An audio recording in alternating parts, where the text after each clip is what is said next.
Happening now on Grid Tonight, the NTT IndyCar Series will be hosting an all-star race for the first time in March 2024. Is the exhibition race at the Thermal Club in Palm Springs, California, a good addition to the IndyCar Series? David Malukas is going to race with Aaron McLaren in 2024. Will he be able to handle all of the pressure that comes for driving for an iconic brand like McLaren? NASCAR is going to be bringing back the stage break contest for the Charlotte ROVAL race weekend. How will the late season change shake up things in a few weeks' time? Hello to all the viewers watching here in the United States and around the world. Welcome to Grid Tonight, your weekly motorsports news program. I'm Kobe Lambert from the Put and Finish. With me, Ben Snyder and Matt White from Grid Endurance Performance Index. We encourage everyone to comment in the chat below, ask questions, consider supporting us through the Super Chat feature.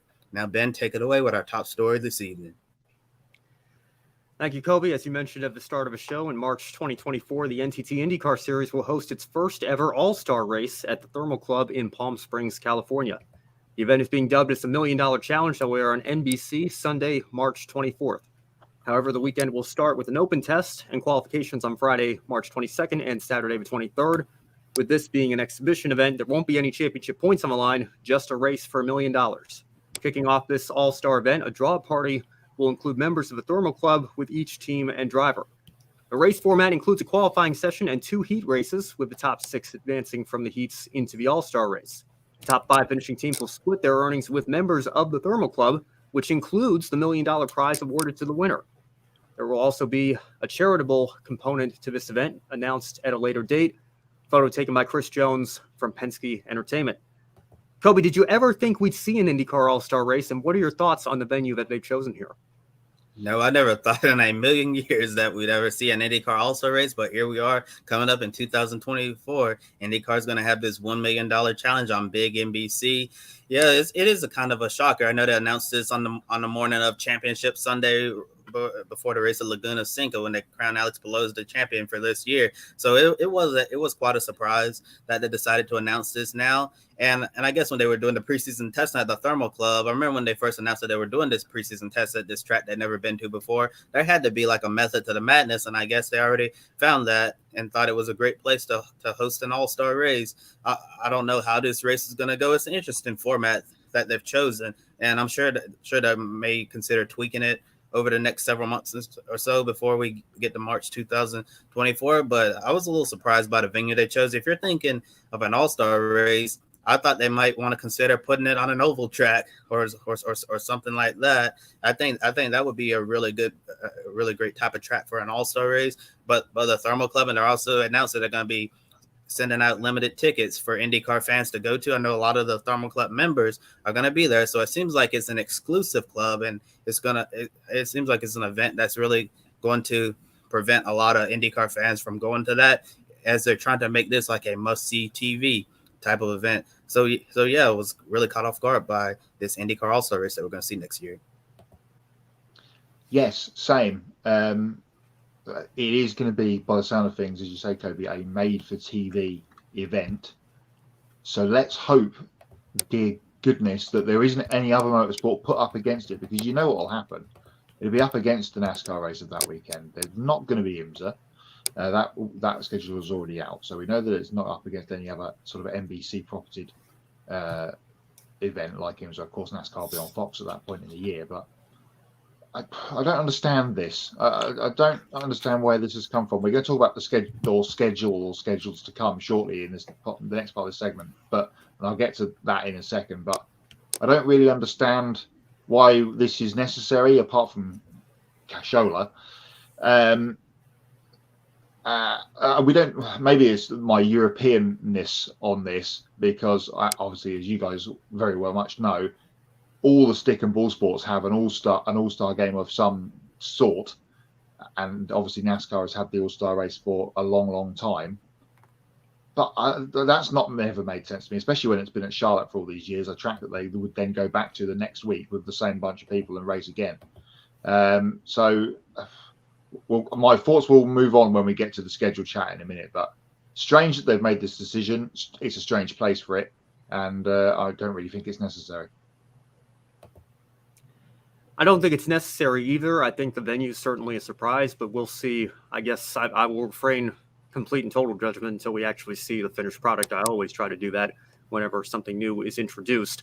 But I do have my doubts. I feel like they're going to hype this up and, it's just going to be a typical road course race, I guess, with fewer cars because you want to keep it exclusive to the All-Stars or whatever. But again, we'll wait and see when the final product actually comes out on track next March, I suppose. Matthew Owens, good to see you, Matthew. I struggle to find how this makes sense. An All-Star event at the very start of the season and in a series that already lacks a large number of points races. I'm confused by that. Well, on that note, it's actually a perfect segue into the next part of this topic here. Let's show you this map posted by NASCAR Man of all the IndyCar tracks on the schedule. There you see it and where they're located. As you can see, plenty of races in the Midwest, in the South, and representation on the West Coast. Many people have, obviously, including myself, been wanting to see more ovals on the schedule, and particularly races back on the East Coast. Instead of that, for now, we get a third race in California and a fourth race on the West Coast with next year's All-Star race at the Thermal Club. Matt, we also can't forget about the possibility of a postseason exhibition race in Argentina. Should IndyCar prioritize other things before adding an All-Star race and a potential international non-points event in South America? 100% yes. The Argentina thing's been bubbling away in the background for some time. It looks like, by the sound of things from the latest reporting from people that were at Laguna at the weekend and previous, Marshall Pruitt being probably the main man on this one, that it's going to happen in November at some stage at Termas de Rio Hondo, where we have MotoGP. Decent track, could prove to be a good race, nice and wide. So if there's any shenanigans like we saw at Laguna Seca at the weekend, at least we might get away with some contacts and people flying off the road. But to the schedule kind of point to this, we need to go back to Watkins Glen. We need to have a race in the Northeast or that kind of corner of the country. I'd love to have another race in Canada if we can manage that, either at Montreal, go back to Vancouver maybe, like we had in the 90s. But my schedule point from before was, and I'm kind of basing this on last year, pre-season testing happened at the Thermal Club. It's out west. They went all the way back to St. Pete for the first race. And now we're going to go back to the Thermal Club to do the All-Star race. Then go to Texas. Then go to Laguna. Is apparently going to be round 2, so kind of west again. Then go back east to Texas and go back west to Long Beach, and then go back east again to Barber. The IndyCar schedule is just messed up. I know they try and get it all done and out of the way for football. They kind of clashed with that at the weekend, which was a bit untimely. Especially as it was on at the same time as the Cup race at Kansas. More about that in Hots and Knots later on. But yeah, they do need a couple more tracks races in the States. I remember me and Matthew Owens doing that St. Pete race last year, talking about the schedule, and we said they can go from St. Pete and go to Homestead, add another oval in. I know it's 2 races in Florida and they're fairly close together in terms of geography, but another couple of races on the east side would be good. And yeah, we need Watkins Glen. Matthew says we need Richmond. And of course, they were going to go to Richmond in 2020 before COVID struck. And it was on the schedule and dropped off it. And it's never reappeared. Dare I say, the Charlotte ROVAL. We need some races on the East Coast in a bad way. Today, or this afternoon, we've had kind of IndyCar by the numbers in terms of television. And most of the televisual viewing is sort of central, isn't it, from what we can see from the numbers? But a couple more races out east, maybe another race in Canada. This Argentina thing is probably going to happen. Maybe we can get back to Brazil at some point. Mexico would be good too. Obviously, with the Pato Award factor, that's kind of something that should have happened already by now, I feel like, and just kind of hasn't. And it looks like it's been overtaken by this Argentina idea. Yeah, Matt, I agree with you 100% on Mexico. I think IndyCar really needs to go to Mexico if we are going to prioritize an international round. Pato Award is currently one of the most popular drivers in the NTT IndyCar Series. Do you guys not see his following when he goes to the racetrack? He has fans that are absolutely flocking behind him in large numbers. I think if you have an IndyCar race in Mexico, it's going to be a huge hit, and Pato Award alone can really help push that forward. So I think an IndyCar race in Mexico would be a really, really great idea. It reminds me of a young Elio Castroneves and all the fanfare that he had throughout his IndyCar career and all of that. And going back to what you were saying in the chat, Matthew Owens definitely would love to see an IndyCar race at the Charlotte ROVAL. Remember several years ago, I saw Joseph Newgarden test an IndyCar there, and it was one of the most amazing things I've ever seen in real life, seeing how fast the IndyCar was going through the infield section of the Roval. And in my neck of the woods here in North Carolina, it's really difficult to try to go to IndyCar races. So bring it to my own backyard. I'll be glad to go check it out and all of that. I also got some more comments from Adam Lemeries. And when you heard about the IndyCar All-Star race, you couldn't believe it. Yeah, I think most of us couldn't believe it. And you suggest that IndyCar return to New Hampshire Motor Speedway because why not? Good track. Yeah, IndyCar does have history at New Hampshire. Also decided when Will Power did his double Texas salute and Tony Kanaan flipped over. Remember that race? And it started raining, and that was just one really chaotic event. And Adam is also suggesting IndyCar at Surfers Paradise with supercars. Adam, and I'm glad you brought that up because if we're talking about having a postseason exhibition event, Surfers Paradise would be the perfect time because it will be after the IndyCar season ended. You know, all the supercars fans will get to see Scott McLaughlin. They get to see the other heroes, Will Power, Scott Dixon as well. I think that would be a really great venue for an off-season exhibition event at Surfers Paradise. And getting back to the question, I really do think IndyCar should prioritize other things, like we're saying, bringing more ovals. Now, Marshall Pruitt in his reporting at Racer.com has been saying there's a strong possibility that we are going to get a new oval next year, which could be the Milwaukee Mile, which is great. I still think there's obviously some room for improvement, you know, in terms of geography and where these races are located. I know Ben's probably going to talk about East Coast races in a little bit. I agree that we need to go back to Watkins Glen and see what else we have up there on the East Coast. Maybe they add another street race to the calendar. I know some people have been flirting with Pittsburgh as a potential location. And I know IndyCar fans don't want to talk about Boston because we're not even going to go there. But Baltimore, that was an interesting street race as well. So I guess we'll see what IndyCar decides to do in the future. Yeah, they tried that at Surfers Paradise in 2008, right? That was the exhibition race, if I recall correctly. I think they already started using that as kind of a test session for the next season because I think Dan Walden moved over to the Panther car and let Dario Franchitti kind of have one race in 2008 to come back and prepare himself for his return from his one-year NASCAR stint. So it'd be interesting if they try an exhibition like that again. I guess that's the perfect place to do it where you've done it before. Yes, Kobe, like you were mentioning, I guess my legal home permanent is in Delaware. I've since relocated back up to the New England area. But let me just tell you what this area has lost over the last several years or so. We're supposed to get Richmond back. That didn't happen. We've lost Pocono. We lost the street race in Baltimore. We lost Watkins Glen. We lost New Hampshire. Like Kobe mentioned, I don't even think we want to bring up Boston or go there. I guess it's worth mentioning they did race at Dover a couple times as well. Nazareth is long gone. It's near and dear to my heart. I know it's never coming back, but stop me whenever you like. And then IndyCar announces we have the Thermal Club. We might be going back to the Milwaukee Mile, even though we have a bunch of races. And that's great, by the way. Bring back the Milwaukee Mile. I'm all for that. But the Midwest, you guys are spoiled out there. Do you want to know what the closest IndyCar track to my current location where I am right now, do you know what it is? It's in Toronto. It's not even in the United States of America.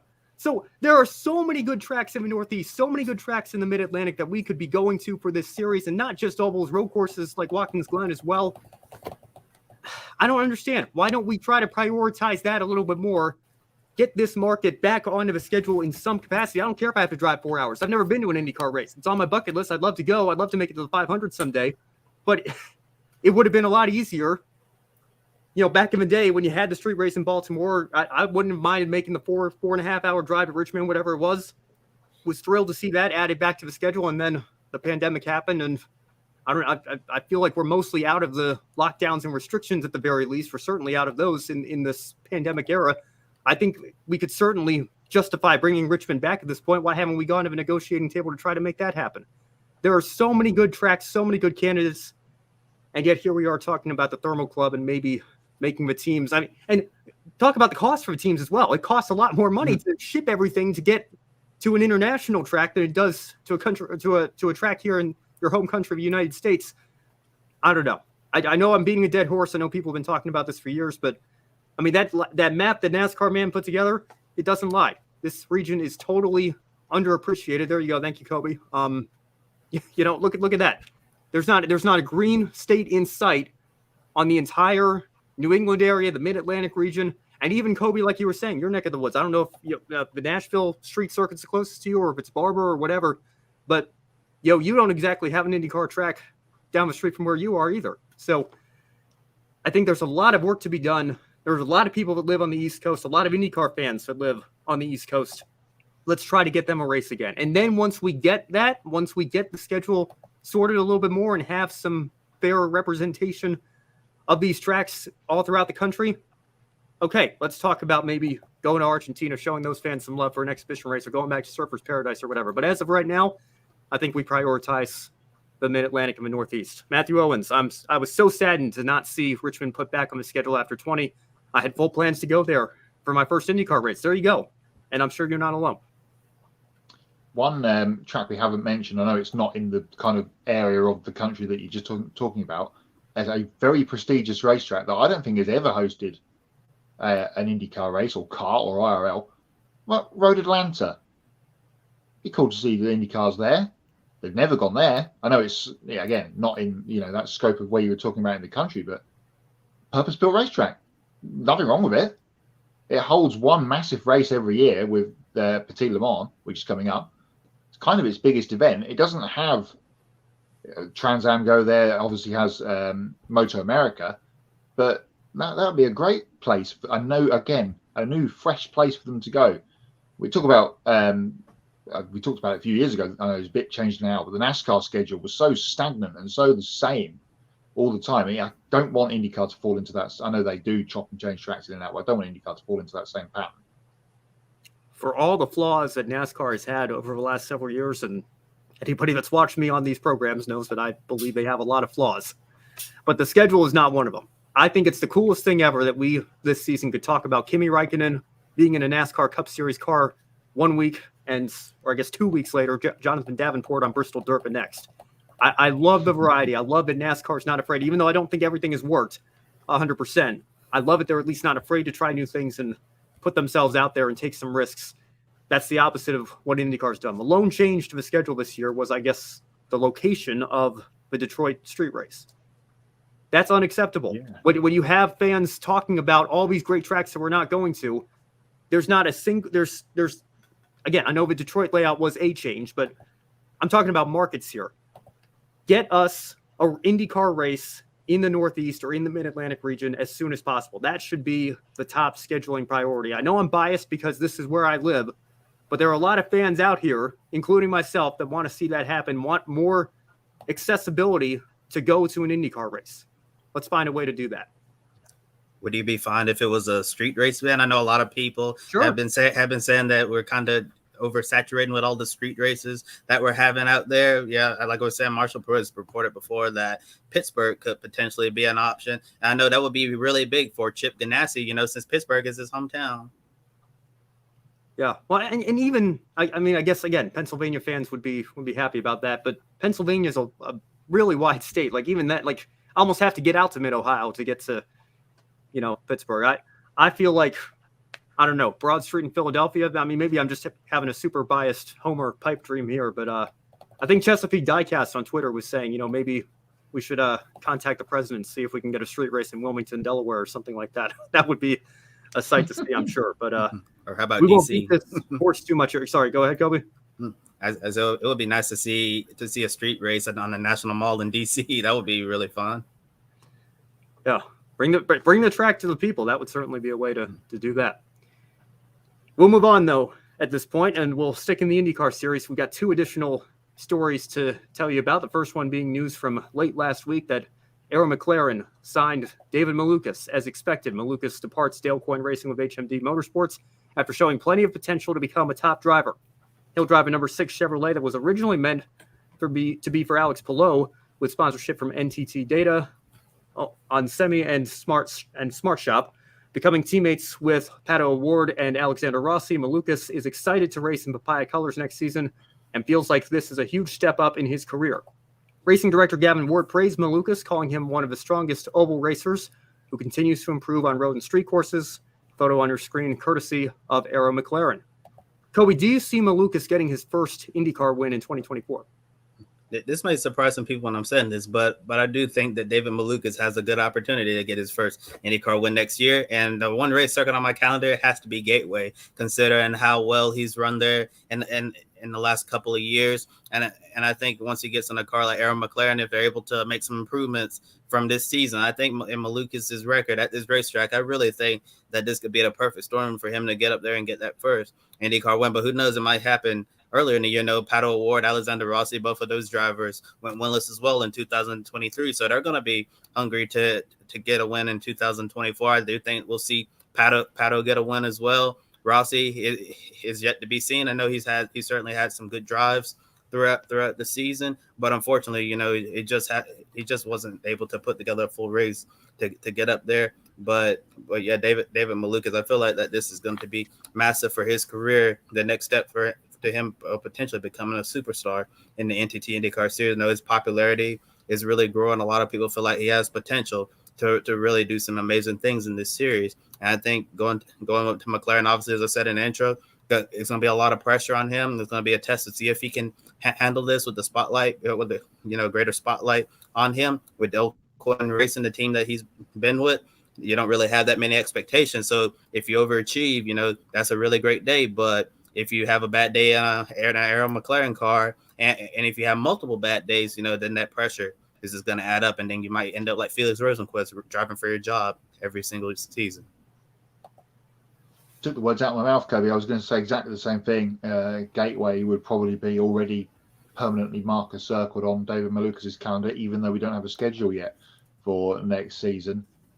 That team now again, we talked about Rosenqvist last week, and no disrespect to Felix, that team feels stronger already with David Malukas in the car. He has been very impressive last season. Not hitting the highs in his second year as he did in season one, perhaps, but there's some reasons behind that. But yes, I think he will be up there. Will he be, allowed to challenge for wins, against maybe Pato O'Ward? Is probably the team leader still at that squad. Who knows? But yeah, definitely feel like Malukas. We talked about this a little bit last week. This has been coming for some time. Kind of knew this was going to happen at some stage. It's a good fit for him. It's a good fit for the team. Another young star coming through the ranks. He's got two experienced teammates. Everything he needs to push on and further his career and start getting some wins on the board. Now, a more serious story. Juncos Hollander Racing is dealing with more issues involving the diehard fans of Agustin Canapino. For the second time this season, teammates were caught up in controversy that angered race fans from Argentina. At Laguna Seca, Canapino was having his best race of the year until contact was made with Callum Ilott late in the race, which damaged Canapino's front wing. Ilott got a top 5 finish while Canapino faded to 14th. After the race, Ilott posted video of the incident after he started to receive unpleasant messages on social media. The fans blamed Ilott for ruining Canapino's career day, but when you look at the replay shared by Ilott, Canapino got up on the curb entering turn 1 and wheel hopped into Ilott to break the front wing. Others may argue that Ilott didn't have to race his teammate so aggressively in the braking zone, but regardless of what side of the fence you're on, sending hateful comments like this is unacceptable. Juncos Hollander Racing released this statement in both English and Spanish to calm down the angry fans, but some have criticized these words because they don't think it goes far enough to address the real problem. Matt, Callum Ilott's Twitter account is currently locked, something people do to cut down on unpleasant social media messages. Does Juncos Hollander Racing and Agustin Canapino, do they need to do more to denounce this type of behavior against their teammate Callum Ilott? Well, it's not the first time, is it? We talked about just before we hit the button to go on that this happened after Long Beach when the two of them were running off strategy and at the front of the field during the Long Beach Grand Prix. And the Canapino fans were enraged that Ilott had blocked him out of the pit exit from memory. And there was all kind of things then. And again, it's happened again and again by the kind of looks of the video. And I haven't, again, we'll get to it in Hearts and Knots, but I haven't seen the IndyCar race yet. But I have seen this incident. And by the video, Callum's done nothing wrong. He's been rear-ended by his teammate. It has to stop. It just has to stop. We can't have people turning their platforms off on away. Callum probably thrown his phone into the sea, frankly, after the weekend. And I'm not interested in dealing with any of this. I'm going to have a couple of weeks off now, have a break, end of the season, go on holiday, do whatever. Maybe you'll come back to the UK for a couple of weeks potentially, and then get himself refocused for next season. But it just stinks, doesn't it? It's not the first or last time this will happen, but it's just not right, and it just needs to stop. People have passion, we love that, but there is a line, and again, it's been crossed by one-sidedly passionate fans of a certain driver. And before I get into my answer, going to catch up on this comment from Matthew and said, talking about David Malukas, this guy will win a race next year. Absolutely love him. And now with that car and McLaren's capabilities, he will be dangerous. Watch him at the 500 and 256 days going head to head with Pat O'Ward. I see you already have the countdown clock there, Matthew. I'm sure a lot of other people have started counting down the days as well. But yeah, it's super unfortunate to see this happen again between Callum Ilott and Agustin Canapino and the angry race fans of Canapino.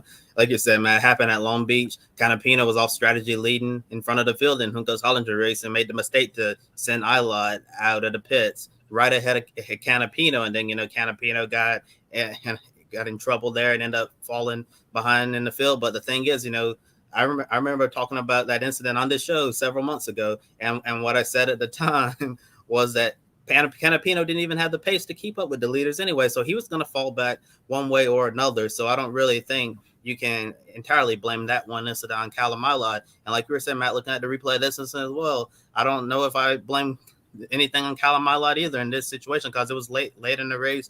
Both of these drivers are jockeying for position. It's not like it's the first 10 laps of the race, when there's a lot of give and take. There was a lot of take towards the end of the race. Both drivers trying to get their best finishes of the season. Ilott ended up accomplishing that, but unfortunately for Canapino, 14th place is not representative of the great day he had. He deserved to be in the top 5 as well, or definitely in the top 10. But regardless of what do you think of this incident, like Ben was saying, sending Ilott those hateful messages is absolutely unacceptable. And we were just talking about the fact that we could see an IndyCar exhibition race postseason next year in Argentina. How do you think Callum Ilott feels about the possibility of going to Argentina, especially with all of those race fans from Argentina sending him those really mean messages in support of Agustin Canapino? If I was Ilott, I'd either hire me a security guard when we go to Argentina or ask if someone can sub for me that weekend, because I'd be a little nervous going to that racetrack. But yeah, getting back to the statement that Juntos Hollinger Racing put out, I'm glad they decided to put it out, but I do see why a lot of people were criticizing this statement. I do feel like it could have been more direct and show a lot more support for Callum Ilott by name and all of that, because nobody wants to, open up your phone and see all of these things being said to you. Callum Ilott should not have to lock his Twitter and put it on private. He should be able to go on social media whenever he wants and have an enjoyable experience there. And like Ben was saying about the passion of the fans, it's really good to have that passion. But there's a point when you can totally cross the line. And I feel like for the second time this season, that line was definitely crossed. I want to make one thing very clear. Obviously, this isn't casting a shadow on the entire country of Argentina or all its fans or anything. We know that this is that social media in general is a very loud minority. I think people often forget the majority of people in the world are not on Twitter, not sending these kinds of messages. And you only need to look back, what is it, 9 months now to when Argentina won the World Cup. Did you see the streets of Argentina after that happened, and millions upon millions of fans celebrating that victory? That was, the Argentine sports fans are so passionate and so emotional about their sports teams and their driver now, Agustin Canapino. And I think that it's fantastic. Like I was saying backstage before we came on the air, that, we're talking about maybe having an exhibition race in that country now, and we've found a way to market this great sport of IndyCar racing to those fans and bring in a new audience. I think all that's great. But there are certain lines that you cannot cross. And the fans that, again, not all of them, but a large minority of users that have gotten on Twitter and gotten into Callum Ilott's messages, the replies or whatever, and sent these hateful messages and sent these threats in some cases, to the point where Juntos Hollinger Racing and IndyCar themselves have to put out statements reminding fans like, hey, we love that you're passionate. We love that you care about this sport, but you can't do this sort of thing. There are certain lines that you cannot cross. It's absolutely unacceptable, and I hope that this message speaks to those fans and that they recognize it. And again, Kobe, I can understand where those people are coming from as well. We're saying, look, if you've had to issue this message a second time now, this is clearly a serious issue. Maybe you should be a little bit more firm. Maybe you should take things an additional step at this point, given that this is not the first incident that has happened this year. So again, we love the passion. We love that a new audience has been introduced to this great sport, but there are certain things you just should not do on social media, and this is certainly one of them. Can I just quickly come in on the back Sure. of this? Just looking while you were chatting, Ben, and you make a great few points there. Just looking at Callum Ilot's X account, Twitter, the bird thing. Mid pack IndyCar driver. Okay, was in Formula 2 before that. He has just under 98,000 followers. It's a fair number. He's only following 80 accounts, but it's a fair number. I've run off the wrong thing. I just had a quick flick through his messages from the last couple of weeks, and he generally has 30 to 50 replies, give or take, on his posts. That video that he posted, we were talking about, have a guess. See if you can guess how many replies he's had to that video. 1,000.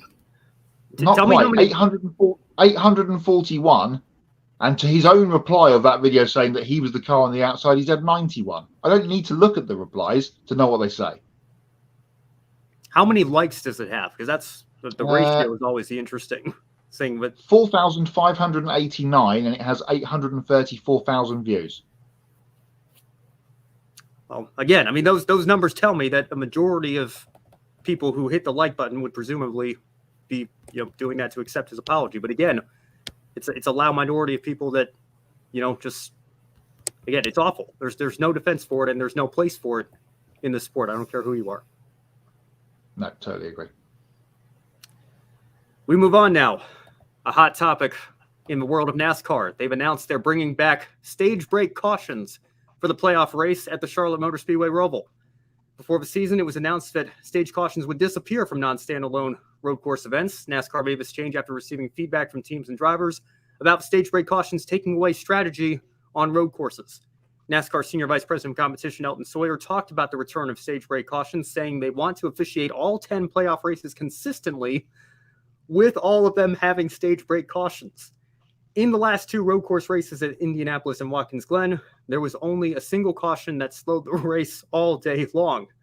After those events, the drivers talked about the physical demands of long green flag runs without stage breaks. On a separate note, the restart zone will also be altered for the Roval race. Instead of restarting on the oval layout on the front stretch, they'll have restarts out of the final chicane on the front stretch. Photo taken by Sean Gardner from Getty Images. Matt, do you view this move as a reaction to relatively tame races at Indy and the Glen instead of actually trying to solve the real problem? When you cut yourself, right, and let's say you cut your finger and you put plaster on it. I've got one on my elbow. And you put plaster on your elbow. I'll fix the problem. No, you haven't. You've not fixed the problem. I said on this very show on the Wednesday after the Indy race that I enjoyed that Indianapolis race. It was a pure race, start to finish. We had that small, somebody went, it was Justin Haley, wasn't it? Went in the fence coming out of the chicane early doors. And then from then on, it was a green race. I thought it was great. But maybe that's the Europeanness in me. Fixing this is not the problem. This now, again, rebottles everyone's strategy call, especially as this is a cut-off race. I just think it's just a silly idea, but actually not as silly as the what you mentioned, Ben, which is putting the restart zone back in the Jimmy Johnson tribute final chicane, Ryan Blaney tribute final chicane after that contretemps they had in the first year here, because that's just going to be carnage. Someone already mocked up something I saw today from, I guess it must have been iRacing, with some Rick Allen commentary over it from that first one where they all went in the first corner of Brad Keselowski and they all followed him in. It's just going to be that, pretty much, at every single restart, and we're guaranteed at least now to get free. First of all, that front stretch chicane shouldn't even exist, by the way. I don't think it's necessary to put that in there. I think having the back stretch chicane slows the cars down enough that, I wasn't a fan of that chicane to begin with, but that's beside the point. And my feelings are, people know how I feel about stage racing. People know how I feel about stage cautions. I said this was a baby step. I said I would like to see us abolish stage racing entirely, go back to 2016 and before. It's a start. I'll take it. But I'm not a fan of the principle of awarding bonus points throughout the race regardless. And I still think, particularly in Xfinity trucks, even, on non-standalone races, when Kyle Busch is running a truck, he's certainly going to optimize his strategy to go for the win because he doesn't care about stage points, but maybe Zane Smith does. So, I think you still, kind of puts you in a little bit of a box there, so to speak, even when you don't throw a caution. That's not even the biggest issue here. The biggest problem is, and I can't get over it, what did Elton Sawyer talk about consistency in this announcement? You can't change the rules in the middle of a season, let alone in the middle of a postseason. Like, I don't know if there's a good comparison here. Like, imagine if, and again, I know stick and ball sports comparisons are I try to stay away from those, but just for the sake of, argument here, what if the NFL said after the wild card round, okay, the divisional round, we're going to have a 6-minute warning in the fourth quarter and a 10-minute warning in the third quarter to give the teams planned breaks here so that they don't have to burn timeouts and they can reset everything. I mean, regardless of how you feel about that idea, you can't do that in the middle of your postseason. Everybody went into this year expecting that road course races would not have the stage breaks. Now, just a few weeks before the Roval, you're going to say, oh, well, we want to be consistent with how we rule the playoffs, so we're going to throw the stage cautions back in. It's just asinine. And the only thing that NASCAR gets to talk about, they get to take a victory lap on when it comes to consistency, is being consistently inconsistent. Drew Carey would be proud. This is whose line is it anyway? Everything's made up. And by the way, if you win a race, the points don't matter. That's literally what we have here. Whose stock car racing series is it anyway? I guess that's what we call it. I mean, it's just ridiculous to me that we sit here and we talk about constant rule changes and we talk about race control, not officiating these races consistently enough. And then just a few weeks before the final road course of a year, after a couple of races that were relatively clean at Indianapolis and Watkins Glen, like you were mentioning, Matt, I think the problem is the car. The reason that those races were so tame, the reason that those races were snooze fests in the eyes of a lot of fans, even though not everybody, the reason that those fans didn't like those races is because of the way the next-gen car races on the road courses, as Matthew Owens is saying right here. That's the issue. If NASCAR fixes the issue of bad racing on road courses, everything else will get cleaned up. This is putting a Band-Aid on a bullet wound. You've put 2 pre-planned cautions in here, not to mention changing the restart zone, just for the sole purpose of creating more chaos and controversy. And I'm sure there's going to be something as silly and stupid as a sign falling off one of the banners on the infield, because is that not what happened last year? Is that not what arguably knocks Kyle Larson out of the round of 12 going into the round of 8?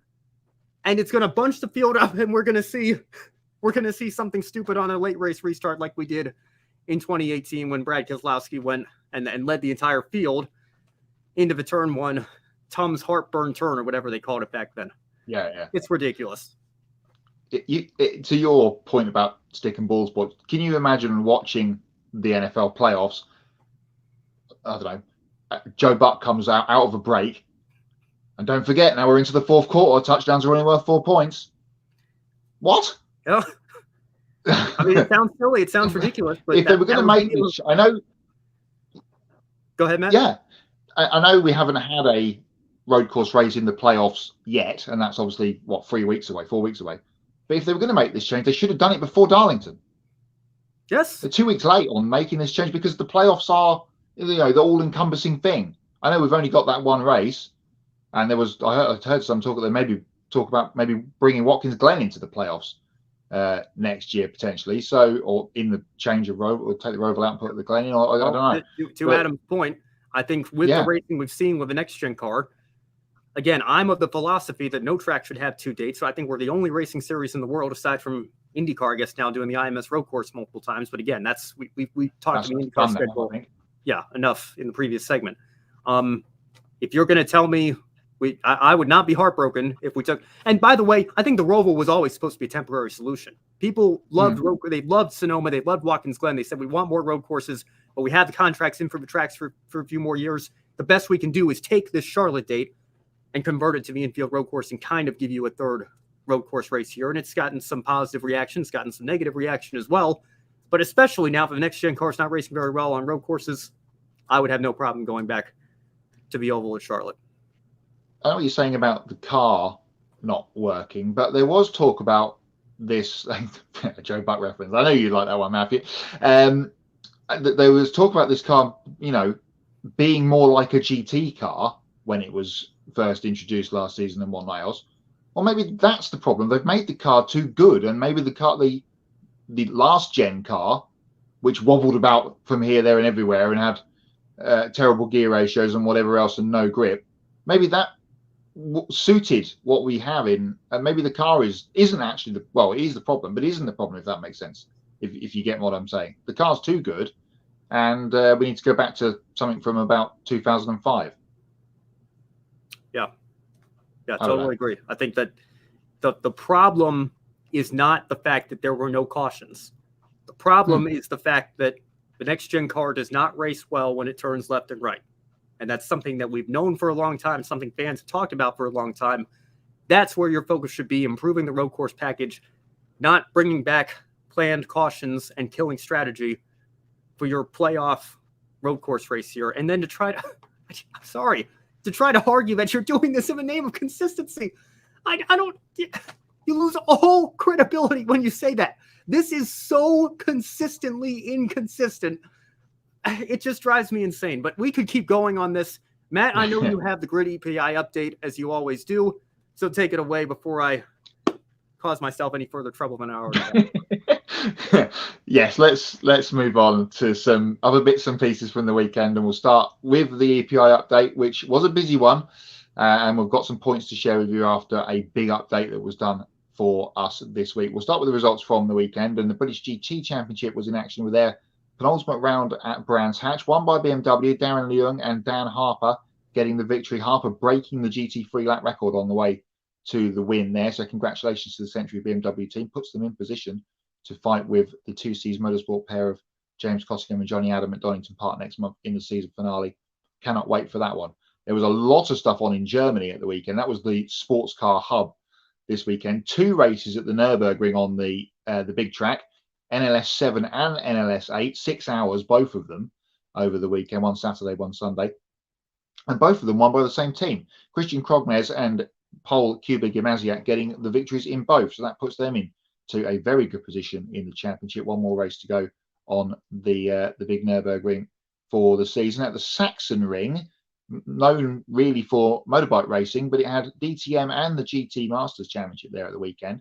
The GT Masters races were both won by Salman Owega and Elias Sepinen.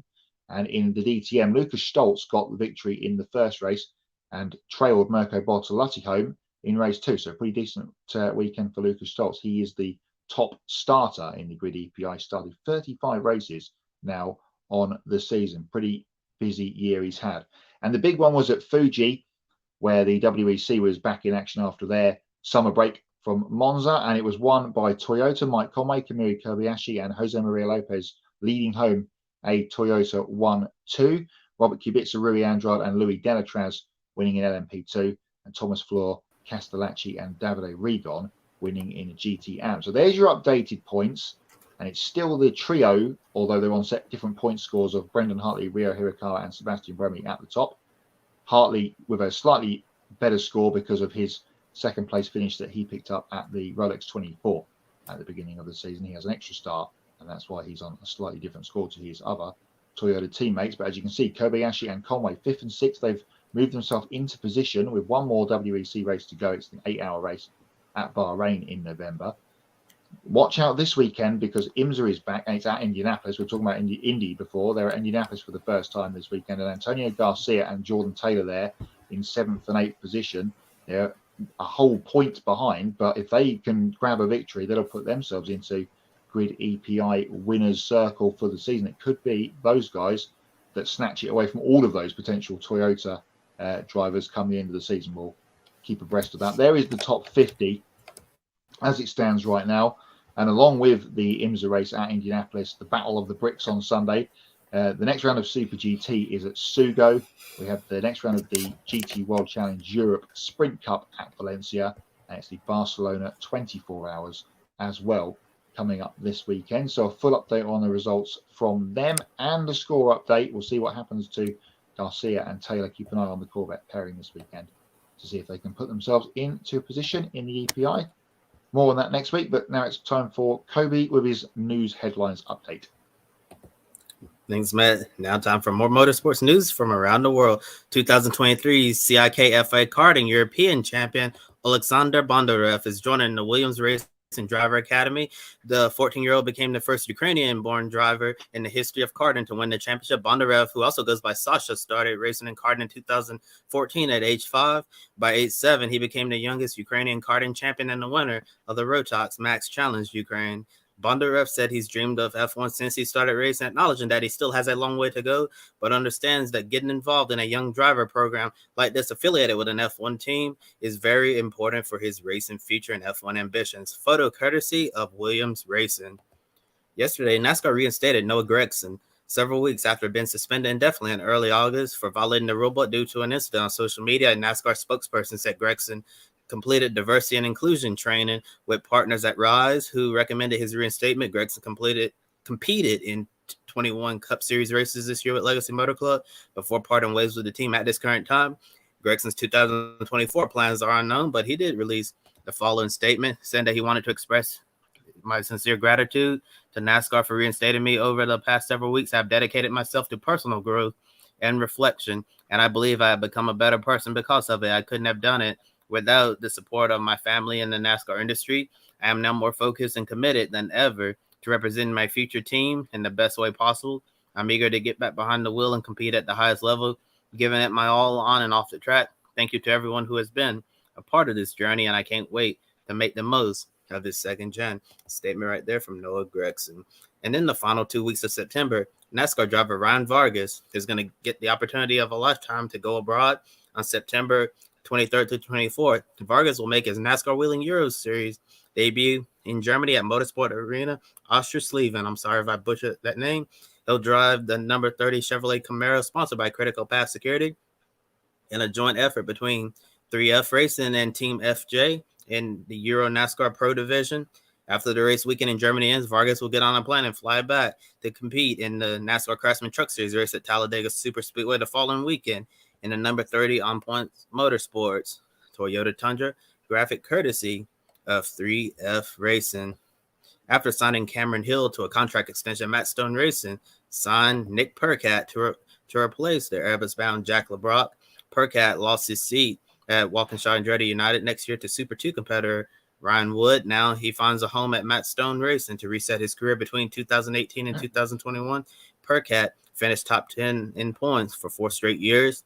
Last year, he finished 15th in the championship and enters this weekend's Sandown 500 outside of the top 20. So 2024 and 2025 could be his last shot to prove that he still belongs in the main game. Photo courtesy of Matt Stone Racing. And now I'm sending over to another Matt for Hots and Knots. Matt's everywhere. No pick a winners to do tonight on the show, so we'll move straight into Hots and Knots. I have 2 hots, and one of them is off the back of what Kobe was just talking about, and I posted about it on Instagram today. We're finally into the greatest part of the supercar season. These next 4 rounds are awesome. It starts at Sandown this weekend with the 500, which is back after a couple of years away. Sandown, then Bathurst in October for the 1000. Then we go to the Gold Coast and Adelaide, the 4 best tracks in the country of Australia, and they come at us over the next 6 to 7 weeks for 4 long races with pit stops, with fuel. No compulsory pit stops at Sandown and Bathurst. That's been scrapped, talking about consistency, Ben, as we were earlier on. They've actually taken some rules away, which actually will make the racing better, hopefully, at the weekend. Sandown is going to be a blast because we haven't been there for ages and we're in the new car. So that should be good. And my other hot was Tyler Reddick. What a move to make that at the end there in the overtime run to the flag to take a win. Great run at Darlington last week. Probably should have done better than second. And now he comes away from Kansas with a win. Adam's got Sandown and Bathurst. So yes, he's on with me. It's finally the proper season of endurance for supercars. Cannot wait for Sandown at the weekend. Ben? You know, I made it my one shining moment on the Encore show on Monday night. Say what you will about Tony Breidinger. I know, but she was a little bit off the pace of her Venturini teammates the last couple of years. She's taken a phenomenal step forward this year. She bested her career best finish again this weekend at Kansas with a 3rd place in the ARCA race. I know there was a little bit of attrition, but she did what she had to do to bring her car home, and she was a lap and an eighth of a lap, I guess, away. Connor Mosack lapped her just coming to the white flag. So if that race had been just over a lap shorter, she would have had a lead lap finish there. But also, her paint scheme was fantastic. The Raising Cane's car that she drove and her sponsorship activation, going to a local Raising Cane's and taking orders there. I mean, I love seeing that, particularly at the ARCA Menard Series level, to bring in a name like that for a team like Venturini Motorsports. And equally as important, what Tony is doing on the track this year. I think she's taken a massive step forward, deserves a lot of credit for that. But I've said that multiple times this year already. I think she's just continuing to get better. Again, still has a long way to go before we start talking about Cup Series. I know people are already saying, she has all these social media followers and she'd be a great person to market the sport if she can get to that level. I think she's got a ways to go before we start having those conversations, but she is definitely trending in the right direction. That's my hot for this weekend. Yeah, we know what happened last time someone went straight to the Cup Series as a lady racer with just, with a backing behind her. It didn't really go so well. And I hate that. And I hope that, the up and coming drivers don't make that same mistake. Cause I really do think, that a shoe cost Danica Patrick potentially that win in Montreal in 2012. I really think if she had stayed, and Kelly Earnhardt Miller even said this on Dale Jr. Download I think when Haley Deegan was on, if Danica Patrick had stayed at Junior Motorsports for at least 1 or 2 more years, even if she had done some, Xfinity or Nationwide at the time series racing, when she was just getting started in Cup with Stuart Haas, I have no doubt that, the cards could have fallen her way eventually. She could have taken those steps forward and maybe won a couple of races. And I think in the long run, it would have benefited her career much more than rushing her up to Cup the way they did.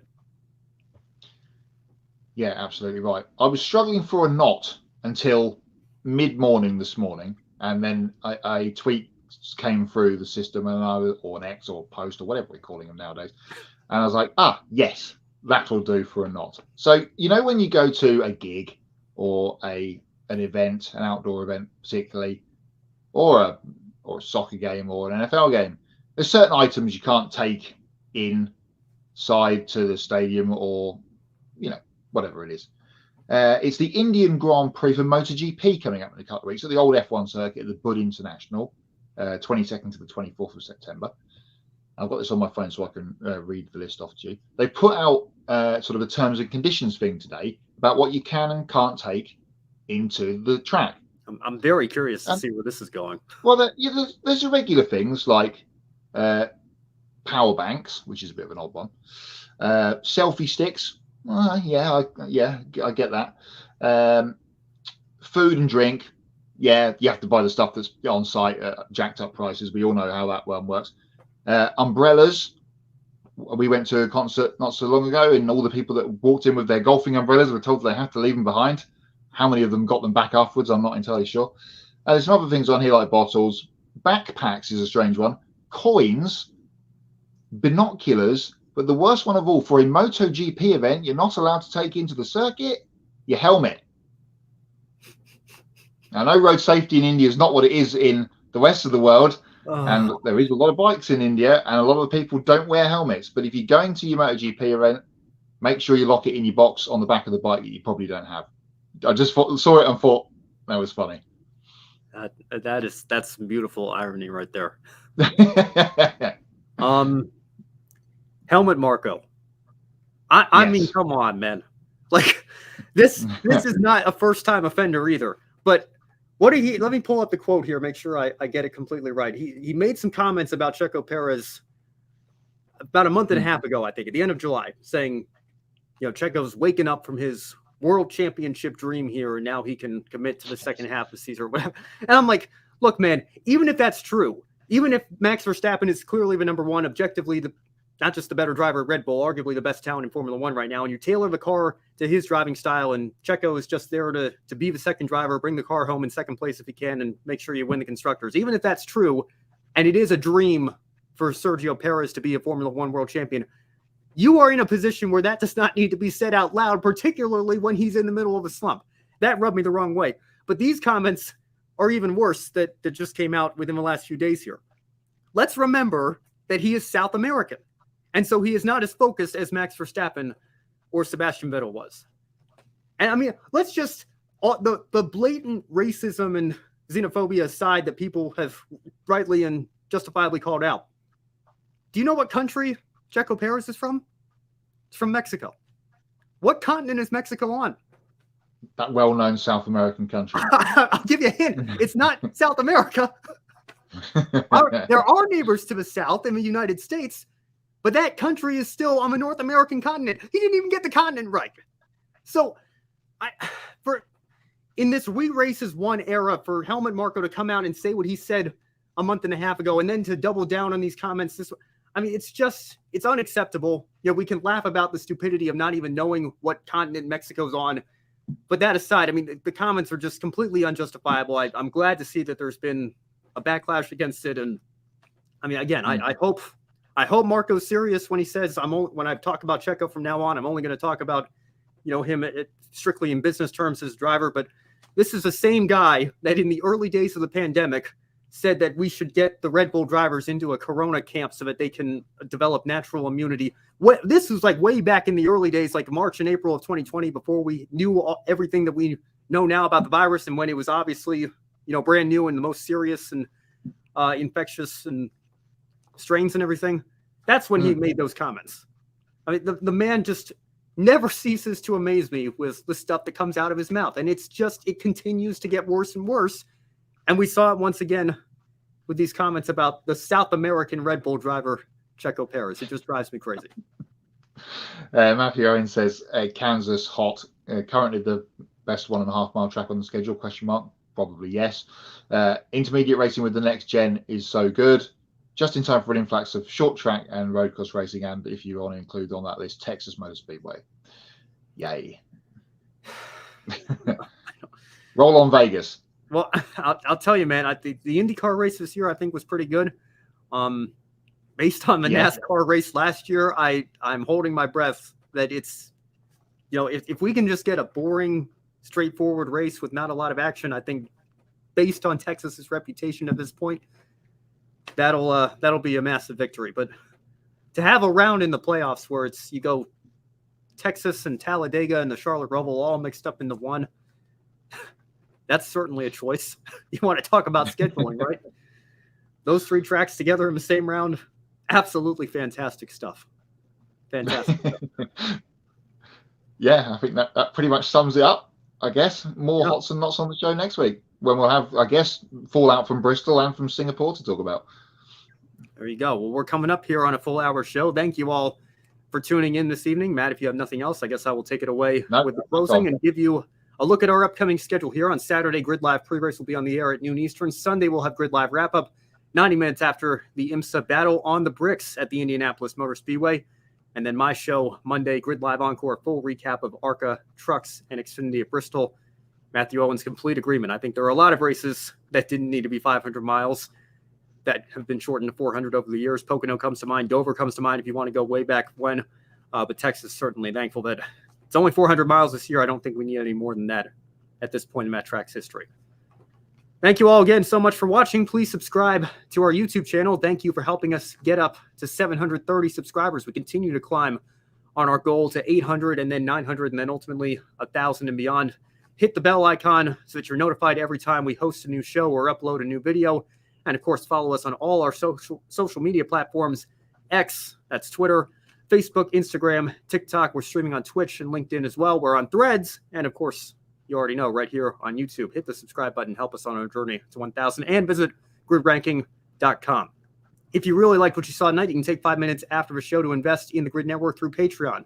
Join Colin, Deshelle, Mark, Robin, David, and Matthew in investing each month in the Grid Network. We encourage you to join the amazing group of people who help keep us on the air. And once we hit $500 per month, we can start sending our team to the track to cover more races on a more regular basis and continue expanding our coverage for you, the viewers. The link to that is in the description box below. Or if you'd rather make a one-time donation, you can click on the Buy Me a Coffee link, get your name on the board here, and invest as much as you want. Consider buying a specific on-air personality a cup of coffee, and we will thank you on the air when you do so. You can also support us by donating on our YouTube live streams through Super Chat. For Kobe Lambeth from the Podium Finish and for Matt White from Grid Endurance Performance Index, I'm Ben Schneider. Thank you so much for watching. We'll see you next time right here on Grid Network. Thank you for watching us right here on YouTube. Be sure to subscribe and check out some of our other videos, including Life on the Grid, where we interview folks from the motorsports industry. Thank you for watching. We'll see you next time.